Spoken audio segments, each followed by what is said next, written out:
জেলা লেভেলের উপজেলা লেভেলে সেই কেন্দ্রীয় কমিটির কার্যকরী লিস্টধারী পজিশনে যারা ছিল তাদের সম্বন্ধে আমরা বলেছি। তাছাড়া কে বড় নেতা ছোট নেতা এটা হিসাব করার কোনো উপায় যেহেতু আমাদের কাছে নাই এবং নির্বাচন কমিশন আইনের বাইরে কাজ করতে পারে না, তো নির্বাচন কমিশন আন্দাজে কাউকে নির্বাচন প্রসেস থেকে বার করতে পারে না। যে সরকারের কাছ থেকে এমন কোনো পরিষ্কার নোটিফিকেশন, ইনস্ট্রাকশন বা ডিরেকশন ওনাদেরকে দেয়া হয়নি। ওনারা এখনো কাজ করছেন অরিজিনাল যে আলোচনা মাননীয় প্রধান উপদেষ্টা দিয়েছিলেন 2024 সালের 16 ডিসেম্বরে, যে ডিসেম্বর থেকে জুন মানে 25শে ডিসেম্বর থেকে 26শে জুনের ভেতরে নির্বাচন হতে পারে। ওনারা ওই টাইমলাইন হিসেবে কাজ করছেন। ওনারা কনফিডেন্ট যে যেহেতু ওই টাইমলাইন হিসেবে কাজ করছেন, ফেব্রুয়ারি নির্বাচনের জন্য ওনারা পুরোপুরিভাবে প্রস্তুত থাকবেন। বাট তবুও আমরা একটা দাবি জানিয়েছি যে বৃহত্তর বাংলাদেশের জনগণের জন্য, রাজনৈতিক দলগুলোর জন্য, বিশেষ করে এখন যে অস্থিতিশীলতার একটা অবস্থা তৈরি হচ্ছে, কয়েকটা দল কয়েকটা অযৌক্তিক ডিম্যান্ড নিয়ে যে রাজপথে নামতে চেষ্টা করছেন, সেই জায়গাগুলোতে আরো আমরা হয়তো পরিষ্কার একটা ইমেজ পেতে পারি, ক্ল্যারিটি পেতে পারি এবং আরো স্টেবিলিটি আসতে পারে যদি সরকারের পক্ষ থেকে এই ইনস্ট্রাকশনসটাও পরিষ্কার হয়। কারণ তারিখ নিশ্চয়ই নির্বাচন কমিশনই তফসিল ঘোষণা করে ডিক্লেয়ার করবেন, কিন্তু কোন সময়টায় নির্বাচন দেখতে চান অন্তর্বর্তীকালীন সরকার সেটা যদি নির্বাচন কমিশন আরেকটু পরিষ্কার করে জানান, পাবলিক স্টেটমেন্টেই জানান, তাহলে সেখানে অনেক জায়গায় অনেক ধোঁয়াশা পরিষ্কার হতে পারে। সো এইগুলো বৃহত্তর ইস্যু নিয়ে মাননীয় প্রধান নির্বাচন কমিশনের সাথে আজকে আমাদের আলোচনা ছিল। এইখানে আপনাদের যদি আর কোনো প্রশ্ন বা আরো কোনো ক্ল্যারিটি প্রয়োজন হয় আপনারা নিশ্চয়ই করতে পারেন।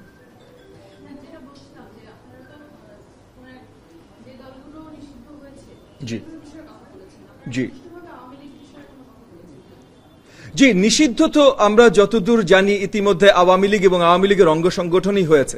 সো সেই হিসাবে আমরা নিষিদ্ধ অর্গানাইজেশন যখন বলছি বা রাজনৈতিক সংগঠন যখন বলছি, আমরা আওয়ামী লীগ নিয়েই কথা বলছি যে তাদের কার্যকরী পদধারী বড় অফিসার যারা ছিলেন তারা যেন ওই নাম লুকিয়ে নির্বাচন প্রসেসে না আসতে পারেন, এইটার ব্যবস্থা করা, এইটা আমরা একটা ডিমান্ড মাননীয় প্রধান নির্বাচন কমিশনের কাছে জানিয়েছি।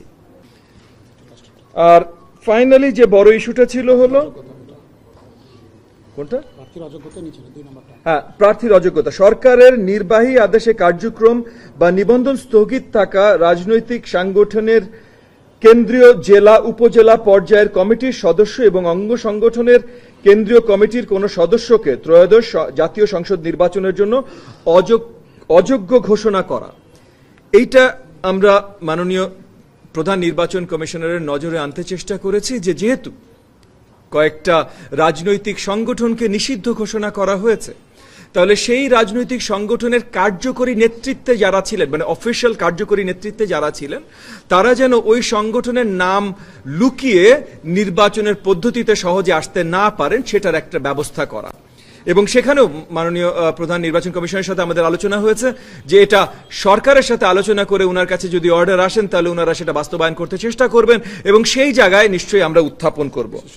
ব্যবহার না করা সংক্রান্ত সিদ্ধান্ত প্রত্যাহার করার দাবি, এটা এগেন, এবং নির্বাচনী ব্যয়সীমা 40 লাখ টাকায় উন্নীত করতে হবে।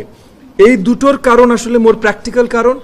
একটা হলো আমরা পোস্টার বন্ধ করে দিয়েছি, আমরা ব্যানার সবকিছুতে যদি পিভিসি বন্ধ করে দেই তাহলে কোন আকারে আমরা আসলে প্রচারণা করব সেটার যতখানি প্রবলেমস প্রত্যেকটা নির্বাচন মানে প্রত্যেকটা নমিনি যে ফেস করবেন সেগুলোর প্রতিকার কিভাবে হবে সেগুলো নিয়ে মাননীয় প্রধান নির্বাচন কমিশনের সাথে আমাদের আলোচনা হয়েছে এবং সেই জায়গায় বৃহত্তর অন্তর্বর্তীকালীন সরকারের সাথে আলোচনা করার জন্য কিছু সাজেশনসও মাননীয় সিইসি আমাদেরকে জানিয়েছেন।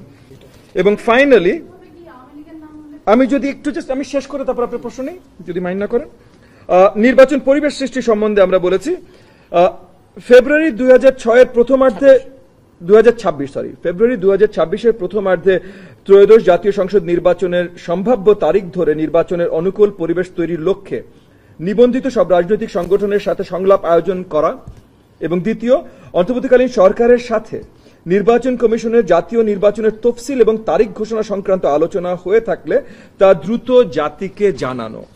এই জায়গাটায় মাননীয় প্রধান নির্বাচন কমিশনার আমাদেরকে পরিষ্কারভাবে জানিয়েছেন নিবন্ধন স্থগিত হওয়া মানেই তারা নির্বাচন করতে পারে না।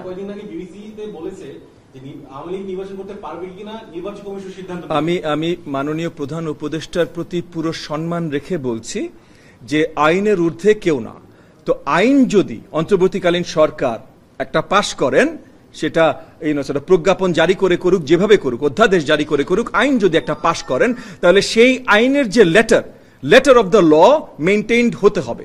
সো আপনি যদি বলেন যে নিবন্ধন স্থগিত, তাহলে যতক্ষণ পর্যন্ত এই স্থগিতটা আপনি না উঠাচ্ছেন ততক্ষণ পর্যন্ত নির্বাচন তারা করতে পারবে না।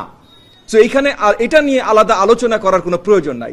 এখন যদি সামনে এসে নভেম্বর মাসে কথার কথা নভেম্বর মাসে তফসিল ঘোষণা হলো, বা তফসিল ঘোষণার সময় একই সাথে আপনার অন্তর্বর্তীকালীন সরকার ঘোষণা দিলেন যে এই যে আপনার স্থগিত আছে সেটা তারা উইথড্র করে নিলেন, তখনই নির্বাচন নিয়ে কথা হতে পারে। তার আগে নির্বাচন নিয়ে কথা বলাটাও আসলে কোনো জায়গা নেই এই কথার।